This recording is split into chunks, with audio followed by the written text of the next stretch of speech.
Hi అండి, నమస్తే. నేను మీ Priyanath. Welcome back to Priyanath lifestyle in Telugu. ఈరోజు వీడియోలో మునక్కాయ సాంబార్ ఈజీగా టేస్టీగా ఎలా చేసుకోవాలో చూపిస్తాను, చూసేయండి.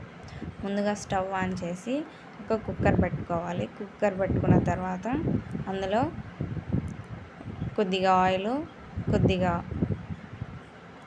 పోపు దినుసులు, ముందుగా కట్ చేసి పెట్టుకున్న ఉల్లిపాయ, అలాగే ఒక రెమ్మ కరివేపాకు వేసి ఉల్లిపాయ మొత్తము కొంచెం కలర్ మారే వరకు ఫ్రై చేసుకోవాలి.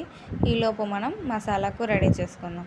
కొబ్బరి, వెల్లుల్లి, అలాగే అల్లము, ఇందులోనే పసుపు, కారం పొడి, ధనియా పౌడర్, అలాగే కొంచెం గరం మసాలా, ఇవన్నీ ఫైన్ పేస్ట్ లాగా మొత్తం పొడి చేసి మిక్సీ పట్టి పెట్టుకుందాం.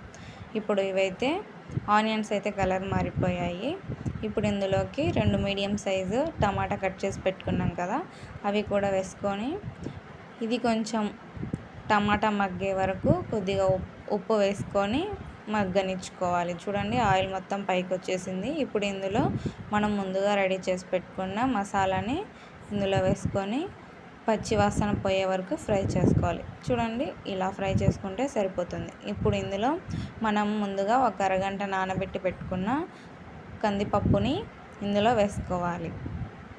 కందిపప్పు వేసుకోవడం వల్ల మంచి టేస్ట్ అనేది వస్తుందన్నమాట ఈ పులుసుకు. ఇప్పుడు ఇందులో మనం తొక్క తీసి పెట్టుకున్న మునక్కాయల్ని కూడా ఇందులో వేసుకుందాము. ఇవన్నీ వేసిన తర్వాత మొత్తం కలిసేలాగా మెల్లగా కలుపుకోవాలి. ఇప్పుడు ఇందులో పులుసుకు తగ్గట్టు నీళ్లు పోసుకొని 2 నుంచి 3 విజిల్స్ వచ్చే వరకు మూత పెట్టి ఉడికించుకోవాలి. ఇలా నీళ్ళు వేసి మొత్తం కలిపేసుకున్న తర్వాత ఇందులోనే రుచికి సరిపడా సాల్ట్ కూడా వేసుకుందాం.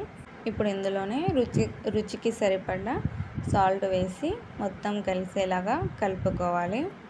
ఇప్పుడు కుక్కర్కి మూత పెట్టేసి 2 లేదా 3 విజిల్స్ వచ్చే వరకు మొత్తం చక్కగా ఉడికేలాగా ఉడికించుకోవాలి. చూడండి, ఇక్కడైతే మన మునక్కాయలు రెడీ అయిపోయాయి, ఉడికాయి చక్కగా. ఇప్పుడు దీన్ని సర్వ్ చేసుకుంటే వేడి వేడిగా మునక్కాయ పులుసు రెడీ. మీలో ఎవరైనా నా ఛానల్ని ఫస్ట్ టైం చూస్తున్నట్టుంటే లైక్ చేయండి, షేర్ చేయండి, సబ్స్క్రైబ్ మాత్రం అస్సలు మర్చిపోవద్దు. లాస్ట్లో కొత్తిమీర వేసుకొని కలిపేసుకుందాము. Thanks for you watching. Bye bye.